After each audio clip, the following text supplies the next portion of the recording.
سورہ آل عمران میں آیا کہ کوئی لڑکا بھی اس لڑکی جیسا نہیں ہوگا. ہاں یہ ہم نے جو تمہیں لڑکی دی ہے اللہ نے یہ طے کیا ہے کہ اس لڑکی کو اور اس سے ہونے والی اولاد کو جہان والوں کے لیے نشانی بنائیں گے. ابھی تو ان کی کئی آزمائشیں باقی تھیں. ہمیں تو مرتبہ نظر آتا ہے نا حضرت سیدہ مریم کا, ان کی زندگی تو آزمائشوں سے عبارت ہے. یتیم پیدا ہوئی, بچپن میں ماں کی شفقت سے بھی ہاتھ دھونا پڑا, وقف ہو گئی. ہم تو چھوٹے سے بچوں کو یقین کریں اسکول چھوڑنے جاتے ہیں تو دل ادھر ہی اٹکا ہوا ہوتا ہے, سیدھی سی بات ہے. اور پھر بچیوں کے لیے تو ویسے ہی زیادہ جذبات ہوتے ہیں.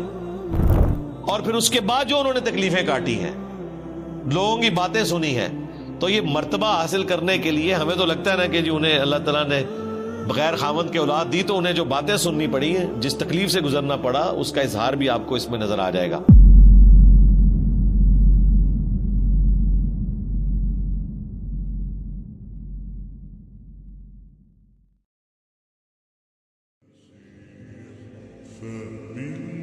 اب سیدہ مریم کا ذکر خیر ہونے جا رہے ہیں اگلی آیات کے اندر. وَاذْكُرْ فِي الْكِتَابِ مریم, اور اے محبوب صلی اللہ علیہ وآلہ وسلم کتاب میں یاد کریں مریم کو, ان کا حال بیان کریں اس اللہ کی کتاب قرآن میں, اور ان سے بھی ذکر کریں. اِذِ انتبذت من اہلہا مکانا شرقیہ, جب وہ اپنے گھر والوں سے الگ ہو گئیں ایک مکان میں جو مشرق کی جانب تھا. یہ آج بھی حجرہ یروشلم میں موجود ہے, مشرقی کونا. اور یروشلم ایک ایسی جگہ ہے جو تینوں بڑے مذاہب کے لیے, چاہے مسلمان ہوں, کرسچنز ہوں, جیوز ہوں, ایک متبرک جگہ ہے. مسلمان اس لیے جاتے ہیں, وہ قبلہ اوسط ہے مسلمانوں کا, قبلہ اول نہیں ہے, یہ غلط العام ہے. قبلہ اول خانہ کعبہ ہے, کچھ عرصہ کے لیے بیت المقدس ہوا اور پھر دوبارہ خانہ کعبہ ہو گیا. اور اس اعتبار سے بھی اہمیت کی حامل ہے وہ جگہ کہ نبی صلی اللہ علیہ وآلہ وسلم کا سفر معراج وہیں سے ہوا. اسی چٹان کے اوپر یہ گولڈن ڈوم بنایا گیا ہے, ڈوم آف دا راک, جسے لوگ سمجھتے ہیں یہ مسجد اقصیٰ ہے. مسجد اقصیٰ وہاں سے تقریباً 700 میٹر کے فاصلے پر ہے. آج کل اس کو قبلی ماسک کے نام سے یاد کیا جاتا ہے. نبی الاسلام کے زمانے میں مسجد اقصیٰ نام کی کوئی مسجد نہیں تھی. قرآن میں جو اقصیٰ ذکر ہے, اقصیٰ کہتے ہیں دور کی مسجد. اس زمانے میں اسے ایلیا, یروشلم, بیت المقدس, یہ الفاظ استعمال ہوتے تھے. پھر حضرت عمر نے وہاں پہ قبلی ماسک بھی بنا دی, ورنہ تو اگر کوئی مسجد ہوتی تو اس کا نام اقصیٰ رکھا جاتا. تو وہ پورا جو پہاڑ ہے نا وہ حرم ہے. مسلمانوں کے لیے تیسرا حرم ہے مکہ اور مدینہ کے بعد. اسی کے اوپر وہ چٹان بھی موجود ہے جہاں سے نبی الاسلام معراج پہ تشریف لے گئے. اسی پہ وہ قبلی ماسک بھی موجود ہے, اور اسی کے کارنر کے اوپر وہ ہیگل سلمانی کی ایک دیوار باقی ہے جو ٹائٹس نے 70 عیسوی میں حملہ کر کے یروشلم کو تباہ و برباد کیا تھا, اور جوز کا ڈائسپورا شروع ہوا. اب جا کے کچھ انہیں سکون آیا تو انہوں نے دنیا میں بے سکونی شروع کروا دی ہے. تو ایک دیوار ابھی تک باقی ہے جسے ویلنگ وال کہتے ہیں, دیوار گریا, جس کے سامنے وہ تورات پڑھ رہے ہوتے ہیں. اور ان کا ارادہ ہے کہ دوبارہ سے, بلکہ تیسری بار اب ہیگل سلمانی تعمیر ہوگا. تھرڈ ٹیمپل اسے کہتے ہیں. تو یہ حرم کا نقشہ میں نے آپ کو بتایا, میں نے کئی ویڈیوز میں اسے ڈسپلے بھی کروایا ہوا ہے. وہیں پر ایک مشرقی کونا ہے اسی حرم والی جگہ پر جہاں پہ سیدہ مریم نے عبادت کی. بیسیکلی اس کی تفصیلات تو آ چکی ہیں سورہ آل عمران کے اندر کہ حضرت مریم کی والدہ نے یہ منت مانی تھی کہ اے اللہ تو مجھے اولاد دے تو میں اسے ہیکل سلمانی کی خدمت کے لیے وقف کر دوں گی. ان کے تو ذہن میں یہی تھا کہ اللہ تعالیٰ بیٹا دے گا اور ہیکل سلمانی کی خدمت کے لیے اسے وقف کیا جائے گا, کیونکہ اس زمانے میں مرد ہی وقف ہوتے تھے ہیکل سلمانی کی خدمت کے لیے. یہ بڑی آکورڈ بات تھی کہ کوئی عورت ہیکل سلمانی کی خدمت کے لیے جائے. ظاہر ہے پھر پردے کا بھی اہتمام کرنا پڑے گا، اور ایک ریجڈ قسم کے مذہبی ماحول کے اندر ایک عورت کو تو ایکسیپٹنس بالکل ملتی ہی نہیں ہے. جب بیٹی پیدا ہوئی تو انہیں اس چیز کا غم تھا، تو سورہ آل عمران میں آیا کہ کوئی لڑکا بھی اس لڑکی جیسا نہیں ہوگا. ہاں، یہ ہم نے جو تمہیں لڑکی دی ہے، اللہ نے یہ طے کیا ہے کہ اس لڑکی کو اور اس سے ہونے والی اولاد کو جہان والوں کے لیے نشانی بنائیں گے. دونوں ہی بڑے معجزے ہیں، سیدہ مریم کی پیدائش اور ان کے ساتھ جو معاملات، اور ان کے بعد عیسیٰ ابن مریم کی پیدائش. یہ دونوں معجزات ہیں.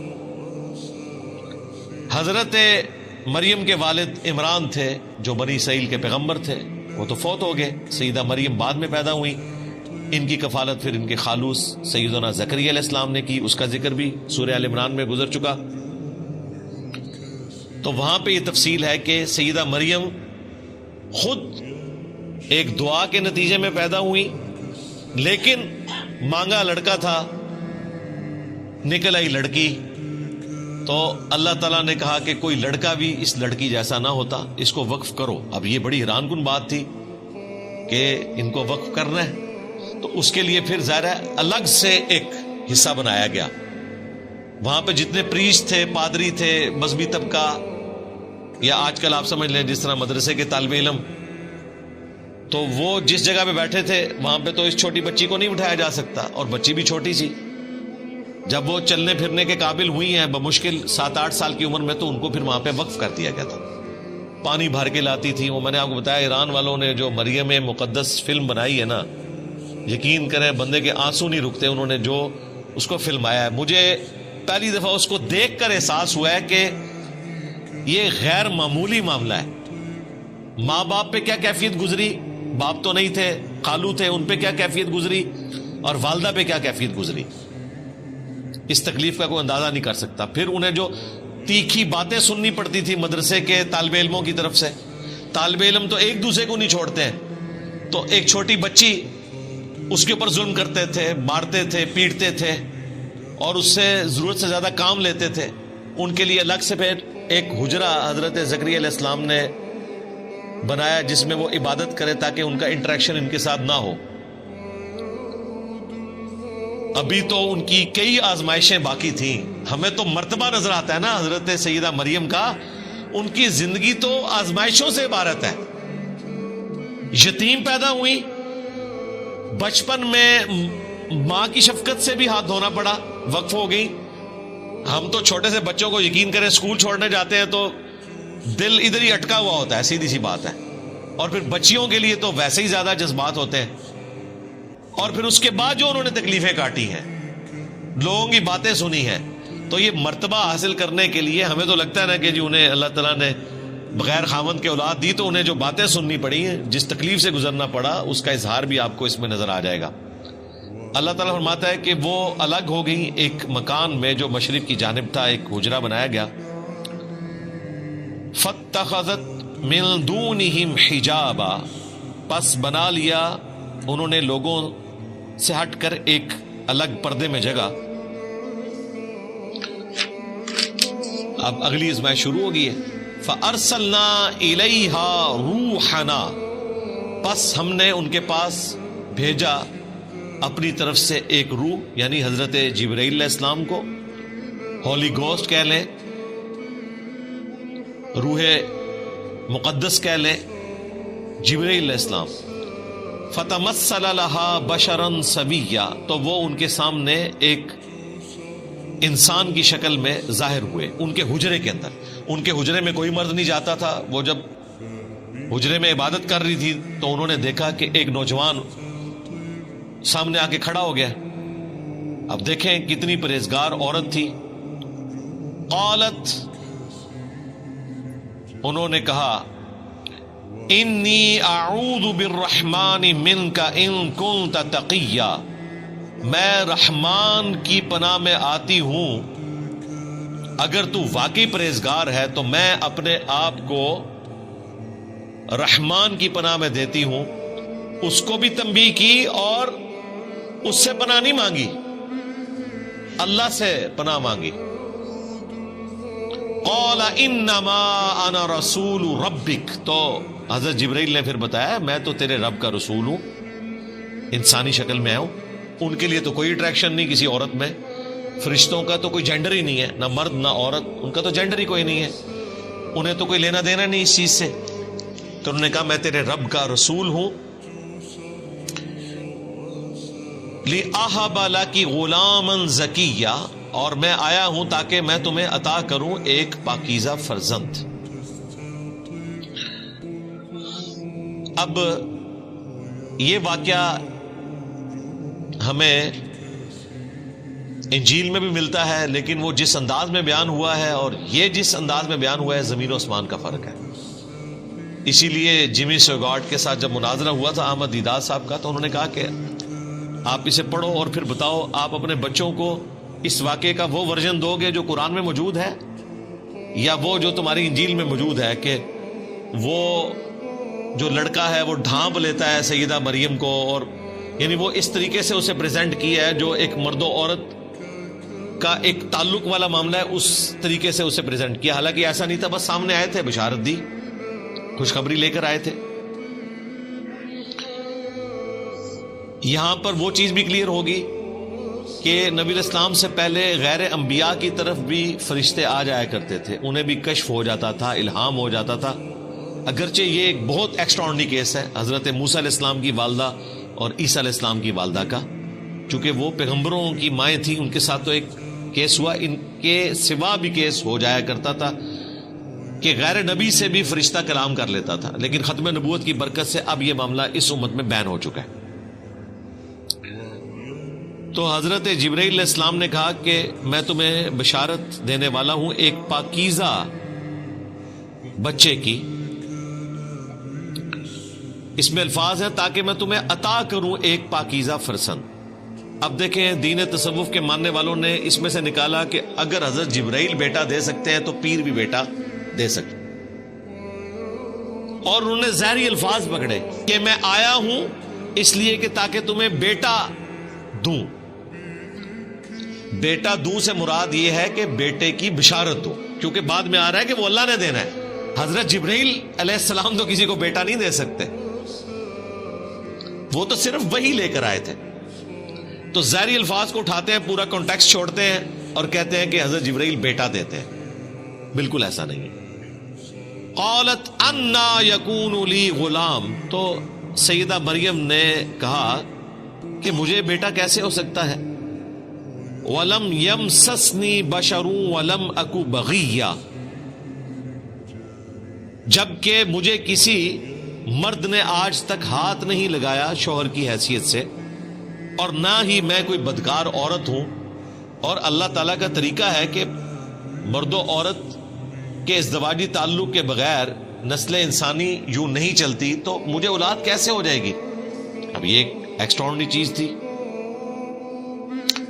تو حضرت جبرائیل علیہ السلام نے کہا قال کذالک، انہوں نے کہا ایسا ہی ہوگا. قال ربک هو علی ہین، تو انہوں نے کہا کہ تیرے رب کے لیے یہ کرنا بہت آسان ہے. یہ سیم وہی الفاظ ہیں جو حضرت زکریا علیہ السلام کے کیس میں فرشتے نے کہا تھا جب انہوں نے کہا، پیچھے گزر چکا کہ میں بوڑھا ہو چکا ہوں، میری بیوی 5 ہے، تو کہا کہ اسی طریقے سے ہوگا اور یہ اللہ کے لیے آسان ہے. تو دونوں ہی معجزانہ پیدائشیں ہیں، حضرت یحییٰ علیہ السلام کی بھی اور حضرت عیسیٰ علیہ السلام کی بھی. اور یحییٰ علیہ السلام جو ہیں وہ عیسیٰ ابن مریم کی تصدیق کرنے والے ہیں، ایک زمانے میں ہوئے ہیں اور آپس میں رشتہ بھی ہے، خالہ زاد بھی لگتے ہیں. تو یہاں پہ بھی حضرت مریم کو فرشتے نے کہا اللہ کے لیے بہت آسان ہے. وَلِنَجْعَلَهُ آیَةً لِلنَّاسِ، اور ہم تیرے بیٹے کو معجزانہ طور پر ایک نشانی، قدرت کا ایک معجزہ بنائیں گے انسانیت کے لیے. وَرَحْمَةً مِنَّا، اور اپنی طرف سے سراپا رحمت. وَكَانَ أَمْرًا مَقْضِيًّا، اور یہ ایک ایسی بات ہے جس کا فیصلہ ہو چکا ہے، یہ اللہ کی تقدیر میں طے پا چکا ہے کہ آپ کو معجزانہ طور پر اولاد دی جائے گی اور یہ اولاد انسانیت کے لیے ایک نشانی ہوگی. اللہ تعالیٰ کا ایک پلان تھا کہ ہم نے ایک انسان ایسا بھی پیدا کرنا ہے کہ جس کی ماں ہو اور باپ نہ ہو.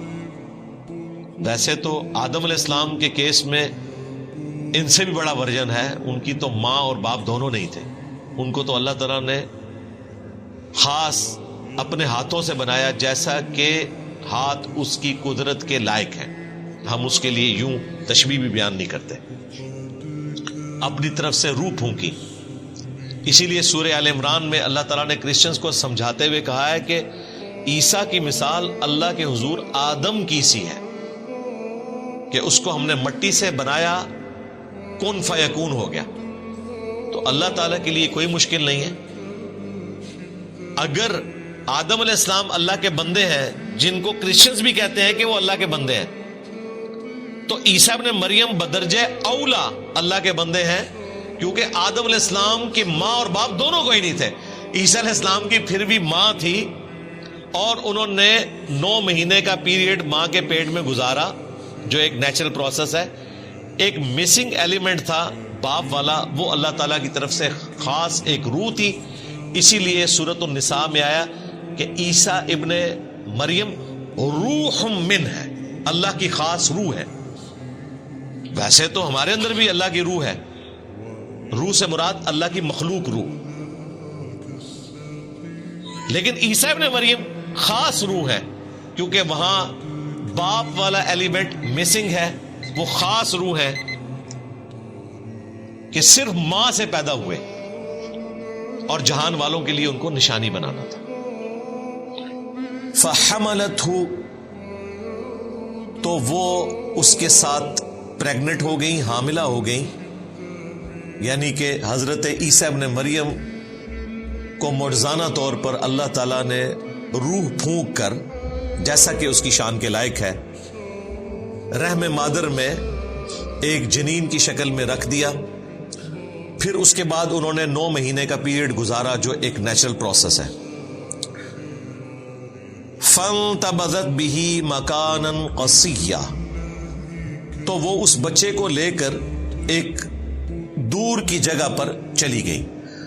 ظاہر ہے کہ وہاں پر جو پریگنینسی کے دوران تکلیف اٹھانی پڑتی ہیں ایک عورت کو، تو وہ ایک سمبل ہوتا ہے جس سے لوگ جج کر لیتے ہیں. اور وہ تو وہاں پر عبادت کر رہی تھی، لوگوں نے طرح طرح کی باتیں کرنی تھی. تو آپ کو اللہ تعالیٰ کی طرف سے یہ چیز القاء کی گئی کہ اب آپ اس جگہ کو چھوڑ کر کسی دور بیابان جنگل میں چلے جائیں.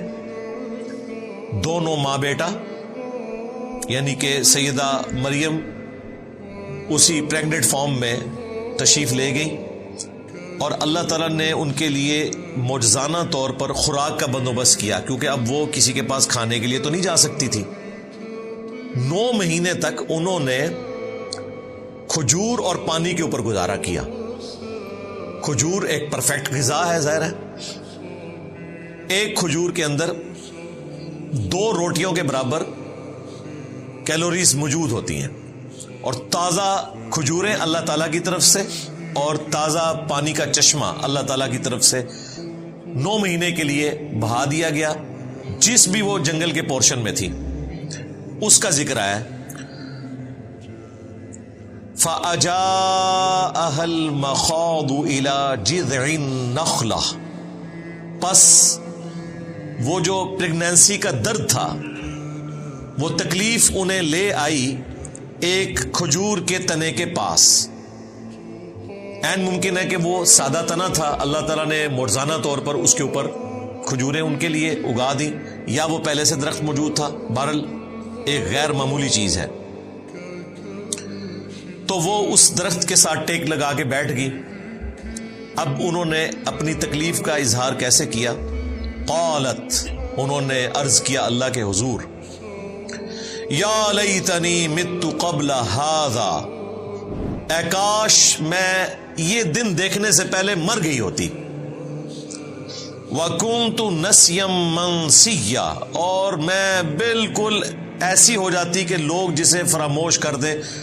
لوگ مجھے جانتے بھی نہ کہ مریم نام کی کوئی عورت بھی دنیا میں موجود تھی، مجھے یہ دن نہ دیکھنے پڑتے۔ اب یہ بڑی حیران کن بات ہے کہ آپ کو حضرت جبرائیل علیہ السلام بشارت دے رہے ہیں، تو آپ کی تو خوشی کی انتہا نہیں ہونی چاہیے تھی، لیکن بہرحال انسان ہے، انسان کے ساتھ وہ سارے کے سارے لوازمات لگے ہوئے ہیں، انسان لوگوں کی باتوں سے تکلیف کا شکار بھی ہوتا ہے۔ تو سیدہ مریم کو بھی اس تکلیف کا احساس ہوا کہ میں اب لوگوں کا سامنا کیسے کروں گی کہ بغیر شادی کے مجھے اولاد ہو گئی، تو لوگ طرح طرح کی باتیں کریں گے۔ اس تکلیف کے احساس نے انہیں آہوزاری کرنے پر مجبور کیا اللہ کے حضور کہ کاش آج سے پہلے میں مر چکی ہوتی، یہ دن نہ مجھے دیکھنے پڑتے اور میں بھولی بسری ہو جاتی۔ نسیم منسیہ۔ اب اس مبارک آیت میں بھی منکرین احادیث کا رد ہے، جو احادیث میں آئے ہوئے واقعات کا مذاق اڑاتے ہیں کہ یہ کیسے ہو گیا۔ یہی بات اگر صحیح بخاری یا مسلم میں لکھی ہوتی تو انہوں نے مذاق اڑانا تھا، یہ کیسے ہو گیا کہ سیدہ مریم کو فرشتہ بشارت دے اور اس کے بعد پھر وہ کہ میں کاش مر گئی ہوتی، بھولی بسری ہو جاتی، یہ ہو ہی نہیں سکتا۔ ہمیں اگر حضرت جبرائیل بشارت دے ہم تو خوشی کے مارے پھولے نہیں سمائیں گے، تو سیدہ مریم ایسی باتیں کیسے کر سکتی تھی؟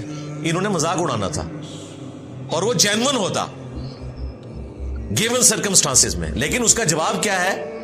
یہ بھی حقیقت ہے کہ انسان بہرحال انسان ہے، اس نے لوگوں کو فیس کرنا ہوتا ہے، تکلیف کا شکار انسان ہو جاتا ہے۔ اب دیکھیں وہ صحابہ کرام جو جنگ سے پہلے اپنی جان نچھاور کرنے کے لیے تیار تھے، ان میں سے کئی اصحاب غزوہ احد میں چھوڑ کر چلے گئے، اور قرآن میں اس واقعے کا ذکر بھی ہوا، اور 2 دفعہ اللہ تعالیٰ نے سورہ آل عمران میں ان کی معافی کی اناؤنسمنٹ بھی کر دی۔ لیکن واقعہ تو بہت بڑا ہے۔ آج اگر دقت نظر سے دیکھا جائے کہ یہ کیسے ہو سکتا ہے کہ جانثار لوگ نبی اسلام کو چھوڑ جائیں، کچھ آخری وقت تک ساتھ رہے، کچھ چھوڑ کر بھی چلے گئے، لیکن آج کی ڈیٹ میں معاف ہو چکا۔ یہ بھی بشری تقاضا تھا، یہ ہو سکتا ہے۔ یہ شاعری میں باتیں اچھی لگتی ہیں، تیرے ہوتے جنم لیا ہوتا تو تیرے قدموں سے لپٹتا، تو میں خاک کا ذرہ ہوتا، میں اپنی جان نچھاور کر دیتا۔ جب وقت آتا ہے تو بہت مشکل ہوتا ہے اس پر عمل کرنا۔ آج دیکھ لیں کتنے لوگ ہیں جو فجر کی نماز کے لیے اٹھتے ہیں، انہوں نے نبی الاسلام کے لیے اپنی جان قربان کرنی تھی، جو بسترے کی قربانی نہیں دے سکتے۔ تو یہ جذباتی باتیں، پریکٹیکلی انسان تکلیف سے گزرتا ہے۔ تو یہاں پر بھی سیدہ مریم کا یہ کہنا یہ ایک بشری تقاضا تھا، انسان ہے۔ جب انہوں نے یہ فریاد کی تو اللہ تعالیٰ نے اس پہ انہیں کوئی ڈانٹا نہیں ہے، بلکہ فرشتے کے ذریعے بشارت دی۔ فَنَادَاهَا مِن تَحْتِهَا، تو ایک فرشتے نے نیچے سے پکارا، کسی اونچی جگہ پر ہوں گی، نیچے فرشتہ سامنے ظاہر ہوا، اس نے ان کو پکار کر بشارت دی، اللہ تحزنی، کہ مت غم کھاؤ، قد جعل ربکی تحتکی سریہ، بے شک تیرے رب نے تیرے لیے نیچے ندی رواں کر دی ہے۔ اب یہ معجزانہ طور پر ڈھارس تھی، اسی وقت کوئی ندی چلی ان کے لیے، اسی درخت کے نیچے جہاں پر وہ بیٹھی ہوئی تھی۔ ظاہر ہے ان کے لیے پریگنینسی میں موومنٹ کرنا بھی مشکل تھا۔ اور دیکھیں دوسرا معجزہ یہ ظاہر ہوا، وَهُزِّي إِلَيْكِ بِجِذْعِ النَّخْلَةِ، اور یہ جو کھجور کا تنا ہے نا، اس کو اپنی طرف ہلاؤ۔ اب مجھے بتائیں بڑا آدمی بھی کسی کھجور کے تنے کو نہیں ہلا سکتا، تو عورت کیسے ہلائے گی؟ بس معجزانہ طور پر تھا، بس ہاتھ ہی رکھا انہوں نے، ہلکا سا اسے ہلایا، کیا وہ ہلا بھی نہیں ہوگا؟ اتنا وہ سخت درخت ہوتا ہے۔ معجزانہ طور پر ہوا۔ تساقط علیکی رطبا جنیہ، تو یہ تنا آپ کے اوپر پکی ہوئی کھجوریں گرانا شروع کر دے گا۔ این ممکن ہے کوئی خشک تنا تھا، اس پہ کھجوریں لگ گئی اسی وقت، معجزانہ طور پر ندی تو رواں ہوئی ہے۔ اب 2 تفاسیر کی گئی ہیں۔ ایک تفسیر جو قرآن میں فٹ ان بیٹھتی ہے وہ یہی ہے کہ یہ کسی فرشتے نے ہی کہا۔ بعض لوگ اس طرف گئے ہیں کہ حضرت عیسیٰ علیہ السلام نے کلام کیا ان کی گود میں، لیکن یہ دور کی بات ہے. اس کی وجہ یہ ہے کہ یہ بات تو آنی تھی 9 مہینے کے بعد. وہ 9 مہینے میں انہوں نے کس طرح اپنا وقت پاس کیا، تو یہ بات زیادہ مضبوط ہے کہ فرشتے نے ندا کی جب وہ پریگننٹ حالت میں جا کے تنے کے ساتھ ٹیک لگا کے بیٹھ گئی اور انہوں نے اللہ کے حضور فریاد کی، تو اللہ تعالیٰ نے فرشتے کے ذریعے بشارت دی کہ آپ کے لیے میٹھے پانی کی ندی ہے اور یہ درخت کا تنا، آپ بس اسے تھوڑا سا ہلائیں، ہاتھ لگانے کی دیر ہے، آپ کے اوپر پکی ہوئی کھجوریں گریں گی جو ایک پرفیکٹ غذا ہے، پانی بھی اور کھجوریں بھی. فَكُلِي وَاشْرَبِي، تو کھاؤ اور پیو، اس میں سے پرفیکٹ غذا ہے. وَقَرِّي عَيْنًا، اور اپنی آنکھوں کو ٹھنڈا کرو. کس کے ذریعے؟ جو بچہ پیدا ہونے والا ہے اس کے تصور سے کہ یہ معجزانہ پیدائش ہے. وجیہن فی الدنیا والآخرہ ومن المقربین، اور جب پیدا ہو گیا تو ماں کے اندر ایک اٹریکشن ہے نیو بورن بیبی کے لیے. ماں کو چھوڑتے ہیں آپ، چھوٹے بچے ذرا موٹر بائکس پہ بیٹھے ہوئے دیکھیں، آپ کے اپنے بچے بھی نہیں ہوتے پھر بھی اتنی اٹریکشن ہوتی ہے. چھوٹے بچوں میں اللہ تعالیٰ نے اٹریکشن رکھی ہے. انسان نہیں، بلی کا بچہ دیکھ لیں، مرغی کا چوزا دیکھ لیں، ایک نیچرل اللہ تعالیٰ نے اٹریکشن کا معاملہ رکھتی ہے. تو اپنی آنکھوں کو ٹھنڈا کرو اپنے بچے کو دیکھ کر. فَإِمَّا تَرَيِنَّ مِنَ الْبَشَرِ أَحَدًا، اور تم اگر کسی آدمی کو دیکھو، کوئی آدمی نظر آئے جو تمہارا جاننے والا ہو، اور ظاہر ہے وہ پوچھے گا مریم کب شادی ہوئی اور یہ بچہ کہاں سے آ گیا، کیا چکر ہے، تو تم نے اس کے جواب میں کیا کرنا ہے؟ فَقُولِي إِنِّي نَذَرْتُ لِلرَّحْمَنِ صَوْمًا، تو پھر تم نے اس بندے سے کہنا ہے کہ میں نے رحمان کے لیے روزے کی منت مان رکھی ہے. فَلَنْ أُكَلِّمَ الْيَوْمَ إِنسِيًّا، تو میں آج کسی انسان سے گفتگو نہیں کروں گی. اب یہ حیران کن بات ہے، یہ بات کس طرح کی جائے گی؟ اگر وہ گفتگو کرتی ہیں تو چپ کا روزہ ٹوٹ گیا. اب اگر یہ جملہ بخاری شریف میں موجود ہوتا یا میں اپنی ویڈیو میں کہتا تو انہوں نے کہنا تھا دیکھیں اس میں لٹریچر کی غلطی ہے، یہاں ہونا چاہیے تھا کہ تم نے اشارے سے کہنا ہے. یہ الفاظ کیوں آئے؟ فقولی، تو تم نے کہنا ہے، یہ تو الفاظ ہی نہیں ہونے چاہیے تھے. اس طرح لوگ نا بال کی کھال اتارتے ہیں، تو قرآن میں بھی اتاری جا سکتی ہے، لیکن ہم پورے کانٹیکسٹ میں اس کو دیکھتے ہیں کہ پیچھے ایک پریسیڈنٹ سیٹ ہے. سیدنا زکریا علیہ السلام کو بھی اللہ تعالیٰ نے فرشتے کے ذریعے کہا تھا کہ آپ بھی 3 راتوں تک کلام نہیں کر سکیں گے مگر اشارے کے ساتھ، ان کی تو زبان بند ہو گئی تھی. یہاں پر اللہ تعالیٰ نے کہا کہ تم نے ان سے کہنا، یعنی اشارے سے کہنا ہے. اس زمانے میں چپ کا روزہ رکھنا جائز تھا، اس شریعت میں حرام ہے. میں نے اپنے رب کے لیے منت کا روزہ رکھا ہے تو میں آج کسی انسان سے کلام نہیں کروں گی. اب ظاہر ہے اس کے بعد اگلا حکم جو اس میں لکھا نہیں ہوا لیکن انڈرسٹوڈ ہے کہ اگلا اشارہ بھی ملا کہ اب اس بچے کو لے کر ان پادریوں کے پاس، یعنی کہ یہودیوں کے مولویوں کے پاس جاؤ. یہ اس سے بڑا امتحان تھا. جو اکیلے بیٹھی ہوئی رو رہی تھی، اللہ سے فریاد کر رہی تھی کہ میں لوگوں کو کیا منہ دکھاؤں گی، اب پریکٹیکلی وہ لمحہ آ گیا.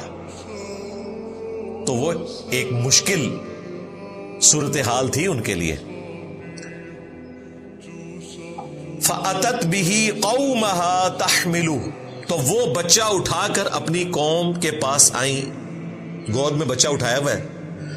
اب قوم نے تو مریم کو ایک آئیڈیل پرسنالٹی کے طور پر دیکھا ہے کہ چھوٹی سی بچی ہیکل سلمانی کے لیے وقف ہے، ہر وقت عبادت کرتی رہتی ہے، اور اینڈ رزلٹ یہ نکلا ہے کہ 16 سال کی بچی ایک چھوٹا سا بچہ اٹھا کر آ گئی ہے.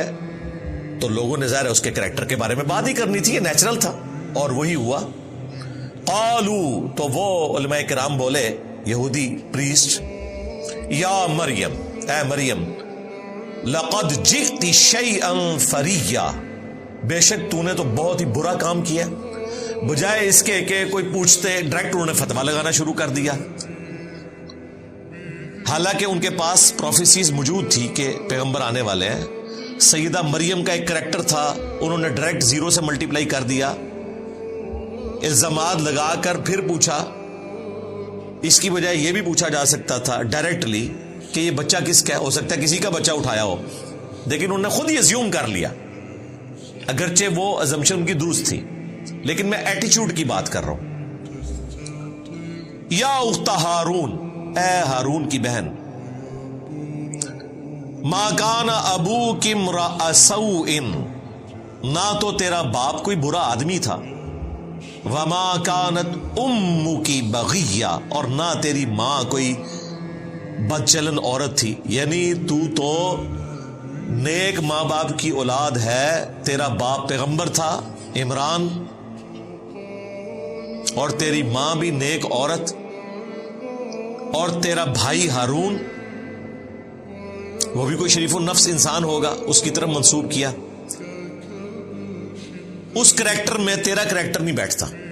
اب یہاں پر جو آیا یا اخت ہارون, تو بعض لوگوں نے اس پر اعتراض کیا. رسول اللہ کے زمانے میں بھی, آج تک کرسچنز کرتے ہیں.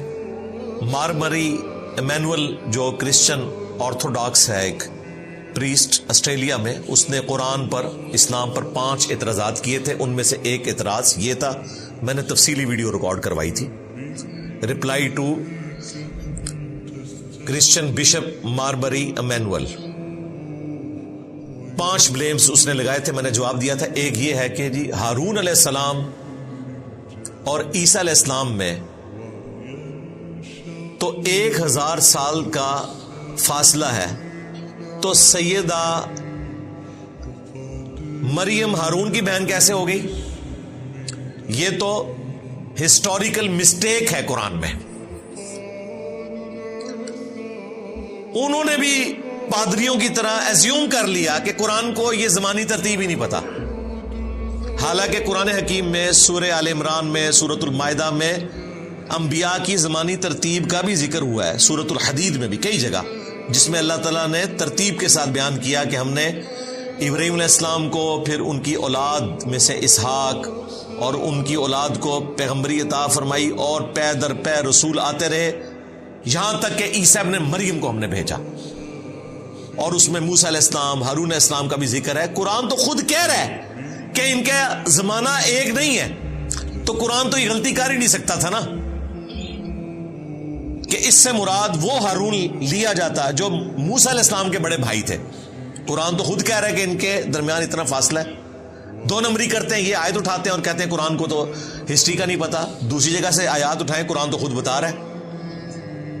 تو اس کا جواب یہ ہے, صحیح مسلم میں حدیث ہے, مغیرہ ابن شعبہ کہتے ہیں میں نجران گیا تھا, وہاں کرسچنز تھے, اور وہی تھے جو بعد میں آئے بھی تھے مباہلے کے لیے.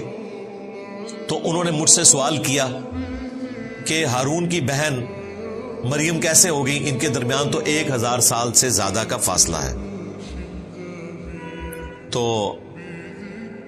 میں ان کو جواب نہیں دے سکا. تو نبی علیہ السلام نے کہا کہ تم نے ان کو کہہ دینا تھا کہ بنی اسرائیل کے لوگ اس چیز کو اچھا سمجھتے تھے کہ پیغمبروں کے نام کے اوپر نام رکھیں. تو اتنا تو تم کامن سینس یوز کر سکتے تھے کہ یہاں ہارون علیہ السلام سے مراد موسیٰ علیہ السلام کے بھائی نہیں ہیں. اب یہ حیران کن بات ہے کہ ہارون علیہ السلام اور موسیٰ علیہ السلام کے والد کا نام بھی عمران ہے, اور سیدہ مریم کے والد کا نام بھی عمران ہے. تو اس چیز کی وہ پلی لیتے ہیں, بھئی یہ پلی لی جائے تو تم بھی مانتے ہو کہ دونوں کے والد عمران ہیں, تو کیا تم بھی ایک زمانہ مان رہے ہو ان کا؟ نہیں. تو وہ وہی جواب دیں گے جو نبی علیہ السلام نے دیا کہ انبیاء کے ناموں کے اوپر نام رکھے جاتے تھے, نیک بندوں کے ناموں کے اوپر نام رکھے جاتے تھے, اور وہ لیگیسی اس امت میں بھی چلی ہے. ہم لوگ بھی پریفر کرتے ہیں کہ انبیاء کے ناموں کے اوپر نام رکھیں. اس وقت دنیا میں سب سے زیادہ نام محمد ہے, وہ اسی وجہ سے ہے کہ نبی علیہ السلام کی طرف نسبت ہے. مسلمان ابراہیم بھی رکھتے ہیں, موسیٰ بھی رکھتے ہیں, عیسیٰ بھی رکھتے ہیں الحمدللہ. تو بنی اسرائیل میں بھی یہ طریقہ تھا کہ نبیوں اور نیک لوگوں کے نام کے اوپر نام رکھے جاتے تھے.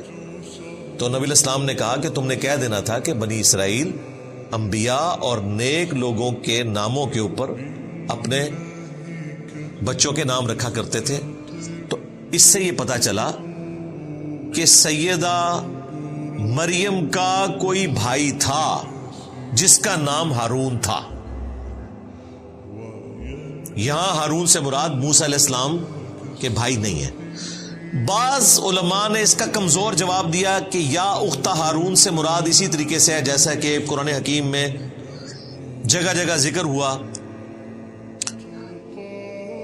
پیغمبر کے کیس میں لوط کے بھائیوں نے، نوح کے بھائیوں نے، یعنی اس قوم میں سے ہی پیغمبر ہوتا ہے تو بھائی کے رشتے سے بات کی جاتی ہے، اگرچہ وہ فرق تو ہے امتی کا اور پیغمبر کا.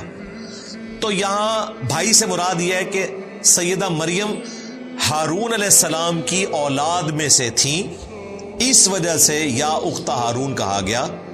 لیکن وہ اپنے زمانے کے لیے تو درست ہے، قرآن میں ایسی کوئی نظیر نہیں ملتی کہ اولاد میں ہو اس کے لیے بھی کہا جائے کہ ہارون کے بھائیوں میں سے یا موسیٰ کے بھائیوں میں سے. اس طرح کی کوئی مثال نہیں ملتی. یہ کمزور جواب ہے. جواب وہی ہے جو صحیح مسلم کے اندر آیا ہے. ڈاکٹر ذاکر نائک نے بھی اس کا جواب دیا تھا، لیکن چونکہ ان کو اس طریقے سے حدیث کا نالج نہیں تھا تو انہوں نے کہا کہ المصنف ابن ابی شیبہ میں ایک روایت موجود ہے. اور روایت کون سی بیان کی؟ جو مسلم شریف میں ہے. انہیں نہیں پتا تھا یہ صحیح مسلم میں ہے. تو میں نے اپنی ویڈیو میں بھی کہا تھا کہ مصنف ابن ابی شیبہ سے تو ضرورت ہی نہیں، وہ روایت مسلم شریف میں ہے جو مین سٹریم کی 6 کتابوں میں آتی ہے. تو مصنف تک تو ہم تب پہنچیں گے جب یہاں ہمیں کوئی دلیل نہ ملے. تو سیم حدیث صحیح مسلم میں موجود ہے جو اس مسئلے کو کلیئر کر دیتی ہے کہ یا اخت ہارون سے مراد یہ ہے کہ ہارون علیہ السلام کے نام پر مریم سلام اللہ علیہا کا کوئی بھائی تھا جس کا نام ہارون تھا. البتہ ہماری ایک ماں ہے سیدہ صفیہ، ان کے بارے میں بخاری مسلم میں آتا ہے غزوہ خیبر کے موقع پر وہ لونڈی بنا کر لائی گئیں. یہودی سردار کی بیٹی تھی اور وہ ہارون علیہ السلام کی نسل میں سے تھی، پیغمبروں کی اولاد میں سے. تو صحابہ کرام نے پھر مشورہ دیا کہ ان کو آپ اپنے پاس رکھیں کیونکہ یہ پیغمبر کی اولاد میں سے ہے تو ان کی دلجوئی بھی ہوگی، کوئی عام عورت نہیں ہے. تو نبی علیہ السلام نے اتنی دلجوئی فرمائی کہ سیدہ صفیہ کو آزاد کر دیا اور ان کی آزادی ان کا حق مہر ٹھہرا اور انہیں اپنے عقد میں لے لیا نکاح کر کے بجائے لونڈی بنانے کے. مزید پروٹوکول دیا، ان کی وہ غلامی بھی ختم کر دی اور انہیں آزاد کر کے اپنے عقد میں لیا اور ہماری ماں بن گئی سیدہ صفیہ بنت حیی بن اخطب. حیی ابن اخطب یہ یہودی سردار تھا جو مارا گیا.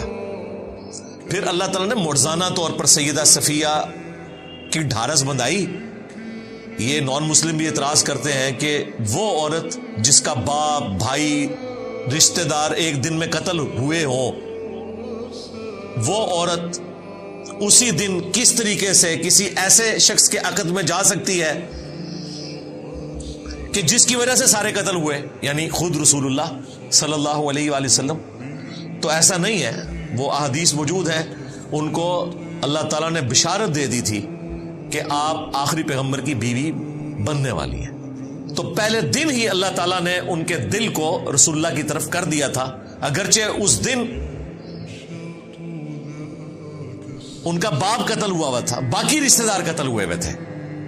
پھر بھی نبی علیہ السلام کی طرف مائل ہوئیں اور انہوں نے فوراً اسلام قبول کر لیا اور نبی علیہ السلام کی وہ زوجہ بن گئی. اور ان کا قد چھوٹا تھا، اونٹ پہ بیٹھ نہیں سکتی تھی، تو نبی علیہ السلام نے اپنے مبارک گھٹنے کو رکھا اور اس پہ پاؤں رکھ کے وہ اونٹ پر سوار ہوئی. اس سے یہ پتا چلا کہ نبی علیہ السلام اپنی بیویوں کو کتنا پروٹوکول دیتے تھے اور اپنے پیچھے سوار کیا. یہاں کراچی کے ایک مفتی نے بات کی تھی کہ جی وہ موٹر بائک کے پیچھے ایک ٹانگ ادھر کر کے اور ایک ٹانگ ادھر کر کے بیٹھنا یہ عجیب سی، پھر بڑے اس نے عجیب و غریب غلیظ قسم کے الفاظ استعمال کیے تھے. تو میں نے کہا تھا کہ اللہ کے بندے یہ تو سنت ہے. اونٹ کے اوپر سیدہ صفیہ رسول اللہ کے پیچھے اسی حالت میں بیٹھی تھی کہ ایک ٹانگ ادھر کر کے ایک ٹانگ ادھر کر کے، اور نبی علیہ السلام کو پکڑ کر وہ بیٹھی تھی. تو یہ تو سنت ہے اور یہ زیادہ سیف طریقہ ہے. گاؤں کے لوگ آپ نے دیکھا ہے بوڑھی عورتوں کو جب لے کر چلتے ہیں تو وہ دونوں ٹانگیں ایک طرف نہیں کرتے, گرنے کے چانسز ہوتے ہیں. ایک ٹانگ اس طرف اور ایک ٹانگ اس طرف, اس میں چانسز نہیں ہوتے. اس طریقے سے سواری پر بیٹھنا ہماری ماں کی سنت ہے, سیدہ صفیہ کی. پھر ایتھیسٹ کی طرف سے یہ بھی اعتراض ہوا تھا کہ ان کی تو عدت پوری نہیں ہوئی تھی, تو وہ بھی میں نے بخاری مسلم سے بتایا تھا کہ جو لونڈی بن کر آتی ہے تو اس کی عدت ایک دفعہ حیض کا آنا ہے اور پاک ہو جانا ہے, اور وہ بخاری مسلم میں موجود ہے کہ اس کے بعد ہی وہ نبی علیہ السلام کے عقد میں آئی تھی. تو یہ ساری چیزیں لوگ اعتراض کرتے رہتے, میں نے ساتھ ساتھ اس کا جواب دے دیا, کیونکہ یا اخت ہارون سے سیدہ صفیہ کا ذکر خیر بھی آ گیا الحمدللہ سلام اللہ علیہا. اب جب ان پادریوں نے یہ بات کی نا کہ نہ تو تیرا باپ کوئی بدکار تھا نہ ماں بدکار تھی اور ہارون کی تو بہن ہے اور کام تیرے یہ ہیں, تو سیدہ مریم کو تو پہلے ہی بشارت تھی کہ آپ نے نہیں بولنا اور کہنا میں نے رحمان کے لیے روزہ رکھا ہے, اور مزید جو گائیڈ لائنز تھی وہ یہ تھی فاشارت الیہ, تو انہوں نے اشارہ کیا اس بچے کی طرف, کیونکہ بول تو نہیں سکتی تھی. اب یہ تو ان مولویوں کا مزید مذاق اڑانا تھا کہ دیکھو ایک سیریس بات پوچھ رہے ہیں, اس نے روزہ بھی آج کے دن رکھا ہوا ہے اور اوپر سے ہمارا مذاق اڑا رہی ہے. قالوا کیف نکلم من کان فی المہد صبیا, انہوں نے کہا کہ ہم کیسے بات کریں اس سے جو کہ اس وقت گود میں ہے, چھوٹا کم سن بچہ ہے, شیرخوار نیو بورن بیبی ہے, اتنا چھوٹا بیبی تو بول ہی نہیں سکتا. تو اگر تم یہ کہنا چاہ رہی ہو کہ اس سے پوچھیں تو یہ کیسے بولے گا. بس اس کے بعد سیدہ مریم کو کچھ کرنے کی ضرورت نہیں پڑی, اب بول پڑے ہیں عیسیٰ ابن مریم. اور یہ سیدنا عیسیٰ علیہ السلام کا معجزہ ہے. عیسیٰ علیہ السلام جیسی کوئی پرسنالٹی نہیں ہے. یقین کریں ان کی پیدائش معجزہ, ان کا بچپن میں بولنا معجزہ, ان کا وہ معجزات دکھانا جو خدائی کام ہے, مردوں کو زندہ کرنا, مٹی کی مورت میں پھونک مارنا اور وہ پرندہ بن جانا, جو اندھے ہیں انہیں شفا دینا اللہ کے عزت سے, کوڑی کے مریضوں کو شفا دینا, پھر ان کا دنیا سے اٹھایا جانا معجزہ, اور سب سے بڑھ کر کئی سو سال سے 2000 سال ہو چکے ہیں ابھی تک, اب پتہ نہیں کتنے اور گزرنے ہیں, آسمانوں پر زندہ رہنا معجزہ اور دوبارہ اترنا معجزہ. تو معجزہ ہی معجزہ ہے. عیسیٰ ابن مریم ڈیزرو کرتے تھے کہ اگر انسانیت میں کسی کو خدا کا بیٹا کہا جائے تو وہ عیسیٰ ابن مریم ہو. یہ اللہ نے آزمائش بنا دیا, لیکن وہ اللہ کے پیغمبر تھے, اللہ کے بندے تھے. اور دیکھیں یہاں پر بھی وہی بات ہے, قال انی عبد اللہ, تو بچہ بول پڑا بے شک میں اللہ کا بندہ ہوں. پہلی بات اللہ کا بندہ. آتانی الکتاب, اس نے مجھے کتاب دی ہے انجیل. وجعلنی نبیا, اور مجھے نبی بھی بنا دیا ہے, یعنی مبعوث بھی ہو گئے چھوٹی عمر میں. ویسے تو عموماً 40 سال کی عمر میں انبیاء کو مبعوث کیا جاتا ہے, میچورٹی کی ایج میں. موسیٰ علیہ السلام ہمارے پیغمبر صلی اللہ علیہ وآلہ وسلم 40 سال کی عمر میں مبعوث ہوئے, اللہ کی حفاظت میں تھے, لیکن مبعوث 40 سال کی عمر میں. اور یہاں پر نیو بورن بیبی مبعوث بھی ہو گیا ہے اور گفتگو کر رہے ہیں. وَجَعَلَنِي مُبَارَكًا أَيْنَمَا كُنْتُ, اور اس نے مجھے بابرکت بنایا ہے میں جہاں بھی چلا جاؤں. تو جناب آپ رومن امپائر جو بت پرست تھے ان کی حکومت میں اگر بادشاہت تھی تو عیسیٰ ابن مریم کی تھی. لا علاج مریضوں کو ٹھیک کر دیتے تھے. جس شہر میں چلے جاتے تھے ہزاروں کا مجمع لگ جاتا تھا, لوگ اپنے مریضوں کو لے کے آتے تھے. تو جس طرف چلا جاؤں مبارک ہوں میں. کوڑ کے مریض ہیں ہاتھ پیرا ٹھیک ہو گئے, نابینا آئے ہیں ہاتھ پیرا ٹھیک ہو گئے. اتنے بڑے بڑے معجزات. اور بیسیکلی یہ اس لیے تھا کہ بنی اسرائیل کے آخری پیغمبر تھے سیدنا عیسیٰ ابن مریم، اور اللہ نے فیصلہ کر لیا تھا کہ بنی اسرائیل نے اپنے پیغمبروں کے ساتھ جو بے وفائیاں کی ہیں، ناحق انہیں قتل کیا، انہیں تکالیف دی، تو اب میں ان کے اوپر عذاب کا کوڑا ایسا مسلط کروں گا کہ وہ قیامت تک چلے گا۔ ضربت علیہم الذلہ والمسکنہ وباؤوا بغضب من اللہ، ان کے اوپر ذلت، مسکنت اور اللہ کا غضب ہے قیامت کے دن تک کے لیے۔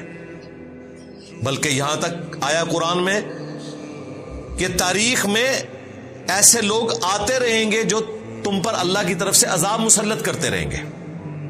ہٹلر کی شکل میں عذاب مسلط ہوا کیونکہ انہوں نے اپنی روش نہیں چھوڑی۔ یہ واحد کیس ہے کہ پیغمبر آیا ہے مسلمانوں کی طرف، ورنہ انبیاء کرام رسول آتے تھے کافروں کی طرف۔ وہاں تو عذاب سمجھ آتی ہے کہ نوح علیہ السلام کو ماننے والے مسلمان، نہ ماننے والے کافر۔ عیسیٰ ابن مریم یہودی النسل ہے، بنی اسرائیل ہے، آئے کس کی طرف ہے؟ مسلمانوں کی طرف۔ یہودی تو مسلمان تھے اس وقت تک، لیکن ان مولویوں نے، پادریوں نے، مولوی اس لیے کہ مسلمانوں کے تھے، ان کو ماننے سے انکار کر دیا، کیونکہ وہ ان کی غلطیاں نکالتے تھے کہ حرام خوریاں چھوڑو۔ وہ آپ مریم مقدس فلم دیکھیں، اور ایک اور فلم ہے یسوع مسیح کے اوپر، وہ بھی کئی اقساط کے اوپر ہے، ایران والوں نے بنائی ہے۔ اس میں آپ یہ منظر دیکھیں گے، وہ جہاں جاتے ہیں لوگ پہنچ جاتے ہیں، اور پھر بیت المقدس میں جب عیسیٰ ابن مریم جاتے ہیں اور دیکھتے ہیں کہ وہاں پہ جناب سودی لین دین ہو رہا ہے، مسجد کو بازار بنایا ہوا ہے، تو ان کی حمیت جاگ اٹھتی ہے۔ وہ سب کی ٹیبلز اکھاڑ کے پرے پھینکتے ہیں، ہر چیز تتر بتر کر دیتے ہیں اللہ کی حمیت کی وجہ سے، اور وہاں کھڑے ہو کر پھر وہ توحید کا خطبہ دیتے ہیں کہ تم ابراہیم کے ماننے والے ہو، ابراہیم تو یہ کچھ نہیں کرتے تھے، ابراہیم کا نام بیچ رہے ہو تم۔ اب وہاں بیٹھے ہوئے تھے بابے، اور یہ ہے 25 سال کا نوجوان، کہاں سے وہ دعوت قبول کرے؟ ان کے قتل کے فتوے جاری کیے، اللہ تعالیٰ نے انہیں زندہ آسمانوں پر اٹھا لیا، اور پھر اس کے بدلے میں اللہ تعالیٰ نے ان کے اوپر عذاب مسلط کیا، کیونکہ عیسیٰ ابن مریم بنی اسرائیل کے آخری پیغمبر تھے۔ کسی بھی بنی اسرائیل کے یہودی کو، یعنی کہ اس وقت کے مسلمان کو، شک بھی نہیں رہا اس بات میں کہ یہ پیغمبر ہیں یا نہیں۔ سب نے اتنے بڑے معجزات دیکھ لیے، کوئی انسان کر ہی نہیں سکتا مردوں کو زندہ کرنا۔ یہ تو وہ معجزہ ہے جو بنی اسرائیل کے کسی پیغمبر نے نہیں کیا ہوا تھا، یہ معجزہ تو ابراہیم علیہ السلام کے پاس نہیں تھا، کوئی شک نہیں تھا۔ اس کے باوجود دیکھیں صرف 12 بندوں نے حضرت عیسیٰ ابن مریم کی دعوت کو قبول کیا، یہودیوں نے دعوت قبول نہیں کی۔ دشمنوں کے ڈیزرو کرتے تھے کہ ان کے اوپر ذلت مسلط کر دی جائے قیامت کے دن تک کے لیے، اور وہ مسلط ہے۔ اس لیے اللہ تعالیٰ کا جتنا غصہ یہودیوں کے اوپر ہے نا، کافروں پہ اتنا نہیں ہے تو یہ بھی کافر، لیکن آسمانی مذہب کے ماننے والے ہیں، کیونکہ انہوں نے اپنے پیغمبر کو ماننے سے انکار کر دیا۔ اور یہ دیکھیں، یہ معجزہ وہ اپنی آنکھوں سے دیکھ رہے ہیں کہ ایک شیرخوار بچہ وہ کہہ رہا ہے میں اللہ کا بندہ ہوں، اللہ نے مجھے کتاب دی ہے، مجھے نبی بنایا ہے، مجھے بابرکت بنایا ہے، میں جہاں کہیں بھی جاؤں، وَأَوْصَانِي، اور مجھے وصیت کر دی ہے اس بات کی، بِالصَّلَاةِ، کہ نماز ادا کرتے رہو۔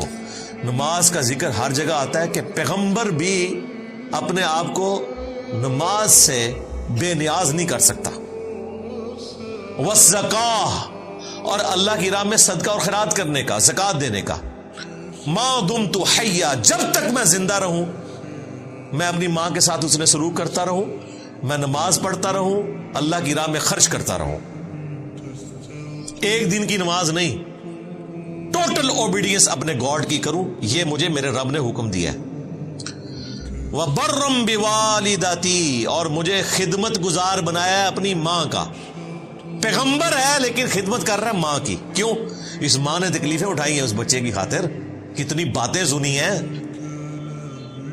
اور پریگنینسی کی تکلیف اپنی عفت اور اس مسٹیک پہ لگا لی، لوگوں نے باتیں کی۔ وَلَمْ يَجْعَلْنِي جَبَّارًا شَقِيًّا، اور مجھے سخت طبیعت کا نہیں بنایا، نہ بدبخت بنایا ہے، یعنی میں نرم مزاج ہوں، اپنی ماں کے ساتھ بھی اس نے سلوک کرنے والا اور عوام الناس کے ساتھ بھی. والسلام علیہ، اور سلامتی ہو مجھ پر، یوم ولدت، اس دن جس دن میں پیدا ہوا، ویوم اموت، اور اس دن جب میں الٹیمیٹلی مروں گا، یعنی دنیا میں دوبارہ آنا ہے، اس کے بعد شادی بھی کریں گے، فوت بھی ہوں گے. اس پہ میری الگ سے ویڈیوز ریکارڈ ہیں، اولاد بھی ہوگی. وَيَوْمَ أُبْعَثُ حَيًّا، اور اس دن جس دن میں مرنے کے بعد دوبارہ اٹھایا جاؤں گا. تینوں مواقع پر مجھے اللہ تعالیٰ کی سلامتی نصیب ہو. دیکھیں پیغمبر بھی اللہ تعالیٰ سے سلامتی مانگتے ہیں، اور آپ کے پیغمبر نے آپ کو ہر فرض نماز کے بعد صحیح مسلم میں یہ دعا سکھا دی ہے، اللہم انت السلام ومنک السلام تبارکت یا ذا الجلال والاکرام. جنت میں بھی جب آپ نے جانا ہے تو قرآن میں آتا ہے کہ فرشتے کہیں گے سلامتی کے ساتھ داخل ہو جاؤ جنت میں، اور جنتیوں کا کلام بھی ہوگا آپس میں السلام علیکم، یہ بھی قرآن میں آیا سورہ یونس میں. اور دنیا میں مشروع کر دیا کہ آپ نے ایک دوسرے کو سلام کہنا ہے. بخاری مسلم میں کتنی احادیث ہے. تو یہ دین سراپا سلامتی ہے. مسلمانوں کے کلچر میں السلام علیکم سے زیادہ بولی جانے والی چیز کوئی نہیں ہے. اور دیکھ لیں اللہ کا شکر ہے 1400 سال گزرنے کے باوجود چاہے پریکٹسنگ مسلمان ہو نان پریکٹسنگ ہو، فون پہ آپس میں ملتے ہوئے السلام علیکم کہتے ہیں. میں کہتا ہوں یہ بہت بڑا ایسٹ ہے مسلمانوں کے پاس کہ یہ وہ طریقہ ہے جو مسلمانوں نے اتنی کمزوریوں کے باوجود نہیں چھوڑا کہ السلام علیکم سے بات شروع کرتے ہیں. تو سلام ہو مجھ پر اس دن جس دن میں پیدا ہوا، جس دن میں مروں گا اور جس دن دوبارہ اٹھایا جاؤں گا. اب ڈاکٹر طاہر القادری صاحب نے اس آیت کو ولادت مصطفیٰ صلی اللہ علیہ وآلہ وسلم منانے کی دلیل بنایا. وہ کہتے ہیں دیکھیں نبیوں کی جو ولادت کا دن ہے وہ سلامتی کا دن ہے، اور جو اس سے درس مل رہا تھا واقعے سے وہ لوگوں نے فراموش کر دیا.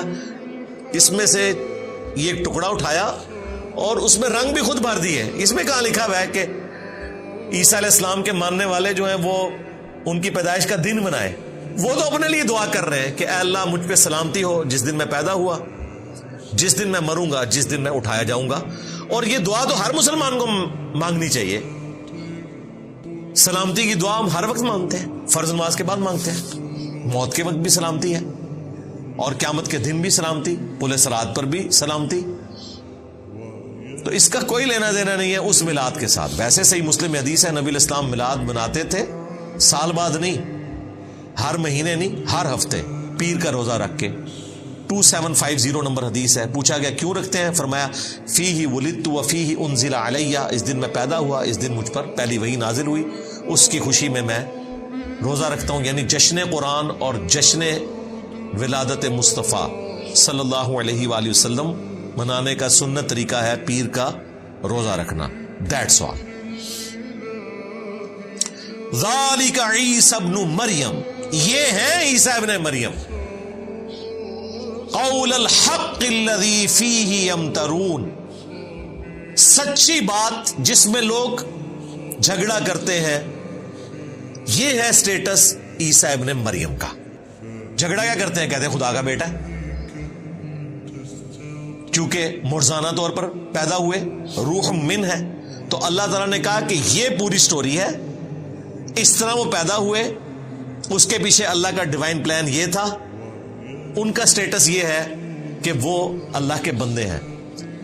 سورہ آل عمران میں آیا کہ عیسیٰ کی مثال اللہ کے حضور آدم کی سی ہے.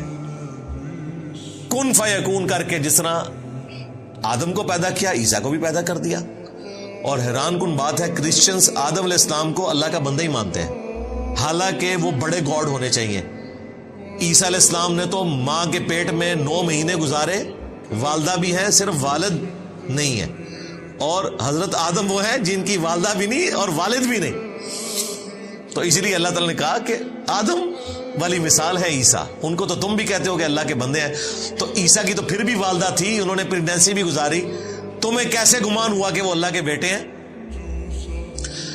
اگر سن آف گاڈ آپ ان معنوں میں کہیں کہ مخلوق اللہ کا کنبہ ہے، وہ ساری مخلوق اللہ کا کنبہ ہے، اللہ پالنے والا ہے. جس طرح ایک باپ اولاد کو پالتا ہے، اللہ تعالیٰ مخلوقات کو پالتا ہے. خالق مخلوق کا فرق رہے گا. اس ٹرم میں ابناء اللہ ہیں پیغمبر بھی، پیغمبروں کے ماننے والے بھی. ہم بھی کہتے ہیں نا 40 لاکھ فرزندان توحید نے اس سال حج ادا کیا. تو توحید کا تو کوئی فرزند نہیں ہوتا، اللہ کا تو کوئی بیٹا نہیں، لم یلد ولم یولد. لیکن یہ بیگوٹن سن کی بات نہیں ہو رہی ہوتی ہے، اللہ والے. جس طرح یہودی کہتے تھے کہ ہم ابناء اللہ ہیں اور اس کے احبا ہیں. اللہ نے یہ نہیں کہا کہ یہ کفر بول رہے ہو، کہا کہ اللہ سے کوئی عہد لے لیا کہ اللہ تعالیٰ تمہیں عذاب نہیں دے گا. یعنی بنی اسرائیل کی ٹرمالوجی میں ابناء اللہ والی جو ٹرم ہے وہ ان معنوں میں ہے کہ خالق اور مخلوق کا فرق ہے، محاورتاً بات ہے، ولد نہیں ہے، بیگوٹن والا سلسلہ نہیں ہے. ما کان للہ ان یتخذ من ولد، اللہ کی یہ شان نہیں کہ وہ اپنے لیے اولاد چنے. یہ ایک کرٹیکل موقع ہے. عموماً کرسچنز یہ بات کرتے ہیں کہ قرآن میں جب کبھی بھی ولد کا ذکر آیا تو وہ عیسیٰ ابن مریم کے کانٹیکسٹ میں نہیں آیا. لہذا جو قرآن حکیم کا مقدمہ ہے کہ اللہ نے اپنے لیے بیٹا نہیں چنا، یہ والا مقدمہ آپ ہمارے خلاف نہیں پیش کر سکتے. ولد کا لفظ دکھائیں کہ عیسیٰ ابن مریم کے کانٹیکسٹ میں اللہ تعالیٰ نے کرسچنز کے بارے میں بات کی ہو کہ وہ عیسیٰ ابن مریم کو بیگوٹن سن مانتے تھے. تو یہ ثبوت ہے قرآن میں کہ وہ بیگوٹن سن مانتے تھے، کیونکہ یہاں کانٹیکسٹ کے ساتھ اللہ تعالیٰ نے بیگوٹن سن کی نفی کی ہے. کیونکہ کرسچنز میں سے بہت تھوڑا سا طبقہ ہے جو توحید کے ماننے والے ہیں. یونیٹیرین ان کو کہا جاتا ہے، موحد کہا جاتا ہے، بہت تھوڑے ہیں. آٹے میں نمک بھی نہیں، آٹے میں نمک پھر بھی زیادہ ہوتا ہے. اور وہ یہ بات پکڑتے ہیں، وہ کہتے ہیں ہم تو خدائے واحد کے ماننے والے ہیں اور قرآن نے ہمیں تو کہیں کنڈیم نہیں کیا. وہ تو بات ہوئی ہے بیٹا بنانے کی، تو بیٹے کا کانسیپٹ تو آپ کے ہاں بھی ہے کہ یہ محاورتاً بات ہوتی ہے. وہ تو ہم کہتے تھے، ہم ولد نہیں کہتے تھے. یہ موقع ہے جہاں پر اللہ تعالیٰ نے ذکر کر دیا کہ وہ ولد بھی مانتے تھے، اور یہ حقیقت ہے. کنگ جیمز ورژن جو اس وقت دنیا میں چل رہا ہے، گریک لینگویج سے ٹرانسلیٹ ہوا ہے. انجیل مقدس کے نام سے بائبل سوسائٹی انارکلی لاہور سے انجیل پرنٹ ہوتی ہے. اس کے شروع میں بھی لکھا ہے کہ یہ کنگ جیمز ورژن ہے، اور اصل نسخہ جو ہے وہ یونان کا، اس سے اس کو لیا گیا. ان کے پاس تو ہبرو ہے ہی نہیں ہے نا. اصل نسخہ وہ ہے جو آلریڈی ٹرانسلیٹڈ ہے، اس لیے تو بیچ میں ایسی خرافات ہے. کنگ جیم تھا جس نے اس کو لکھوایا تھا، اور اس سے پہلے بیگوٹن سن والی بات انجیل میں موجود تھی جو انہوں نے نکال دی ہے. آج کی انجیل میں بیگوٹن سن والا ذکر موجود نہیں ہے. ایون یہ انجیل سے بھی بیگوٹن سن نہیں دکھا سکتے، لیکن یہ حقیقت ہے کہ وہ مانا کرتے تھے. اسی لیے قرآن کہہ رہا ہے کہ اللہ کی یہ شان نہیں کہ وہ اپنا ولد بیگوٹن سن کسی کو ٹھہرا لے. سبحانہ، وہ تو پاک ہے. بڑا باریک نقطہ ہے، پاک ہے کس چیز سے کہ وہ اپنا بیٹا بنائے. کیوں؟ اولاد انسان کو اس لیے ریکوائرڈ ہوتی ہے کہ انسان کا مشن وہ آگے لے کر چلے گی انسان کے مرنے کے بعد. جسے موت ہی نہیں آنی اسے اولاد کی کیا ضرورت ہے؟ یہ ہے کہ اللہ کے شان شان بھی نہیں کہ وہ بیٹا رکھے، اس کی ضرورت ہی نہیں ہے، اسے موت تو آنی نہیں ہے. یہ تمہاری ضرورت ہے، تمہاری لیگیسی کو کوئی آگے لے کر چلے. اذا قضا امرا،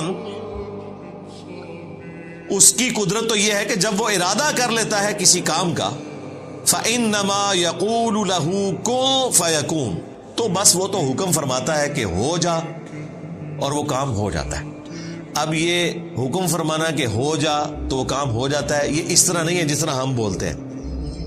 اللہ تعالیٰ کی جو صفات ہیں ان کی کوئی ہم مثال بیان نہیں کر سکتے.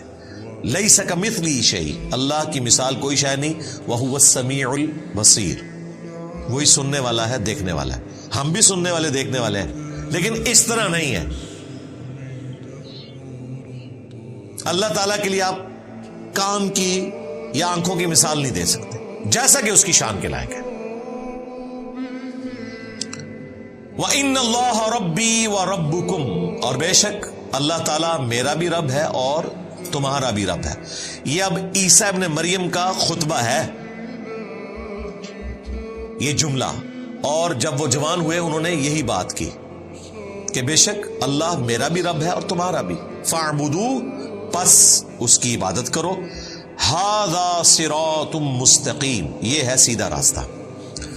یہ جوانی کا جو پورا خطبہ ہے نا، وہ سورۃ المائدہ میں گزر چکا ہے اینڈ پہ بھی، جو قیامت کے دن اللہ تعالیٰ کی اور عیسیٰ ابن مریم کی گفتگو ہے.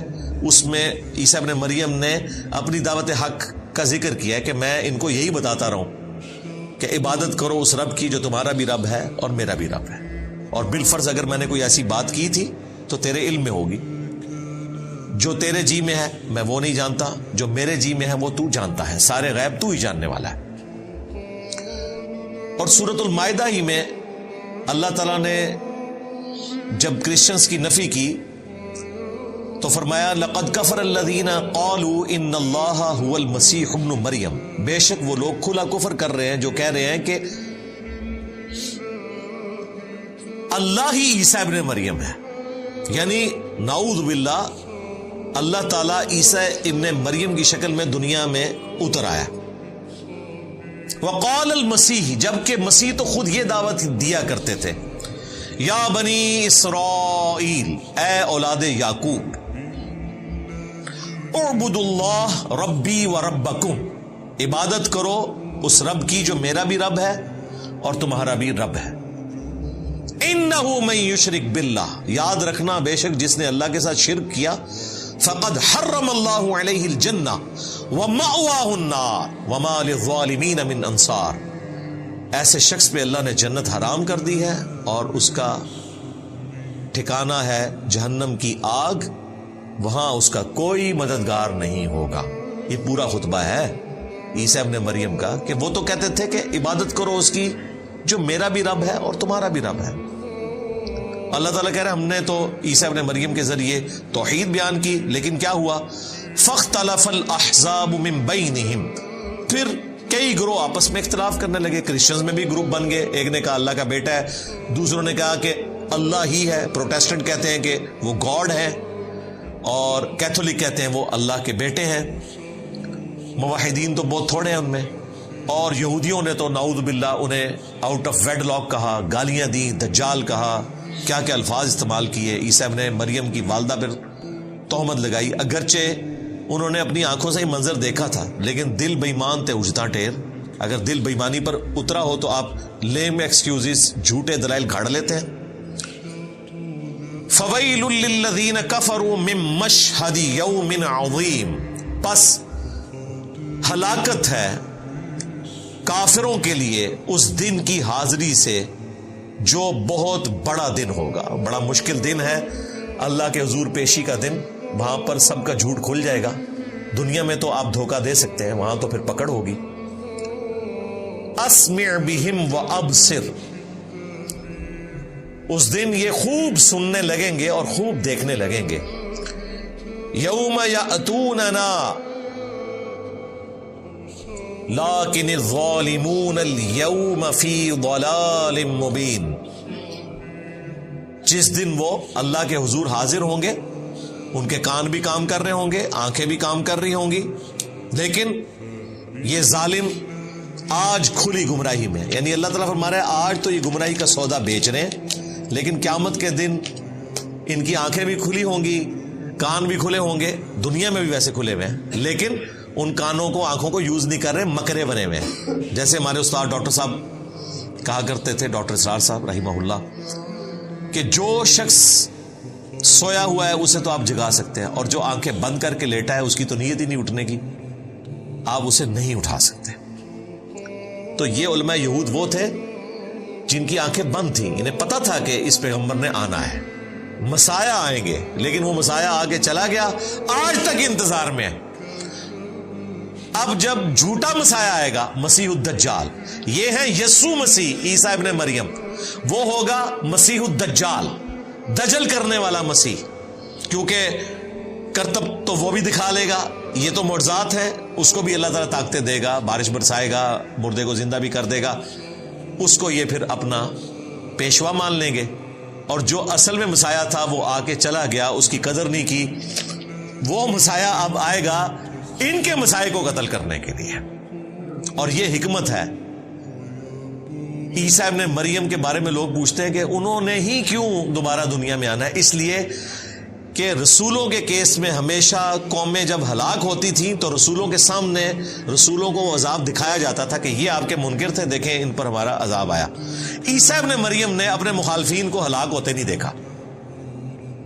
یہ واحد کیس ہے کہ پیغمبر کو اللہ نے اٹھا لیا، ورنہ ہوتا تھا کہ پیغمبر اور ان کے ماننے والے بچا لیے جاتے تھے۔ نوح علیہ السلام ان کے ماننے والے، لوط علیہ السلام ان کی ماننے والی بیٹیاں، شعیب علیہ السلام کے ماننے والے، اور ان کی نگاہوں کے سامنے ان کی قوم کو برباد کر دیا جاتا تھا، آسمان سے عذاب آتا تھا۔ عیسیٰ علیہ السلام کے کیس میں بھی ایسا ہونا چاہیے تھا، لیکن ایسا نہیں ہوا۔ عیسیٰ علیہ السلام کو اللہ نے اٹھا لیا۔ اب عیسیٰ علیہ السلام آئیں گے اور عذاب کی آخری قسط بنو اسرائیل کو اپنے ہاتھوں سے دیں گے، اور اللہ تعالیٰ بنو اسرائیل کو ان کی غلط حرکات کے عذاب کا مزہ چکھائے گا، ان کی طرف بھیجے ہوئے آخری پیغمبر عیسیٰ ابن مریم کے سامنے۔ وہ بنی اسرائیل کے لیے آخری پیغمبر ہے۔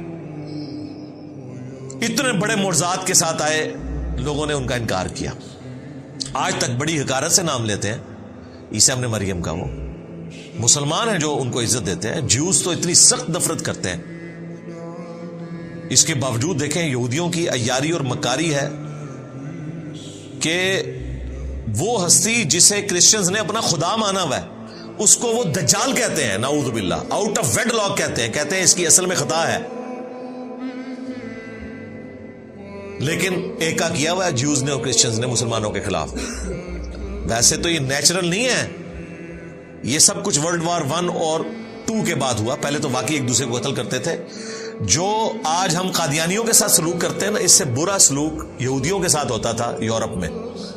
انہیں اتوار والے دن نکلنے کی اجازت نہیں ہوتی تھی، بڑی بڑی دیواریں تھیں، سائیڈ پہ ان کو بستیاں دی ہوئی تھی، وہیں پر وہ اندر ہی رہتے تھے، اور ڈیوڈ سٹار انہوں نے وہ 6 کونوں والا بنانا ہوتا تھا تاکہ دور سے پہچانے جائیں کہ یہ یہودی ہیں۔ تو کرسچن سے نفرت کرتے تھے، یعنی مسلمان قادیانیوں سے شاید اتنی نفرت نہ کرتے ہوں، اگرچہ کرتے ہیں بڑے لیول کی، اور یقیناً جسٹیفائی ہے، انہوں نے ایک جھوٹے پیغمبر کی نبوت کو مان لیا، ایک دجال کو مان لیا۔ اس سے زیادہ نفرت کرتے تھے کرسچنز یہودیوں کے ساتھ۔ یہ تو انہوں نے عیاری اور مکاری اور پیسے کے زور کے اوپر انہیں اپنے قابو میں کر لیا۔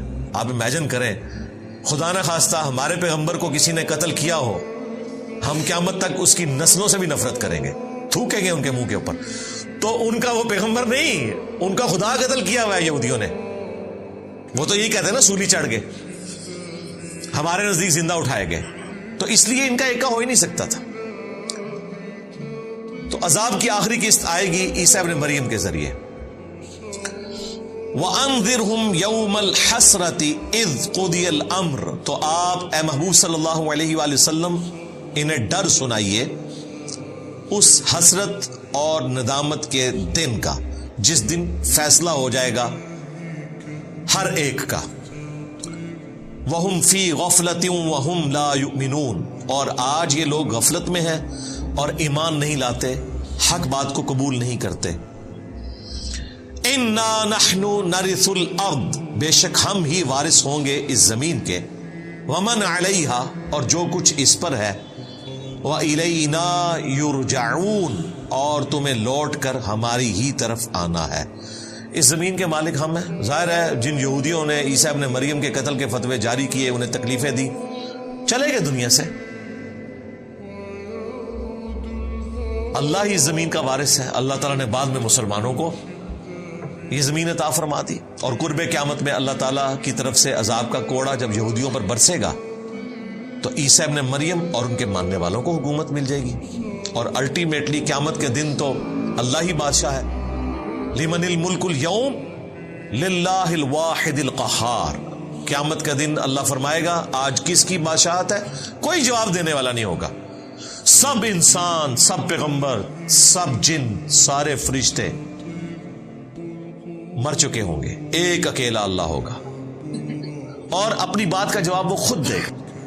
آج اس قہار کی حکومت ہے جو سب پر چھایا ہوا ہے، اکیلا قہار چھایا ہوا. پھر اللہ تعالیٰ دوبارہ سے لوگوں کو زندہ کرے گا. الحمدللہ یہاں پر عیسیٰ ابن مریم کا ذکر خیر مکمل ہوا اور ان کی والدہ سیدہ مریم کا علیہم السلام. سلام علی عیسیٰ سلام علی مریم سبحان ربک رب العزت عما یصفون وسلام علی المرسلین والحمد للہ رب العالمین.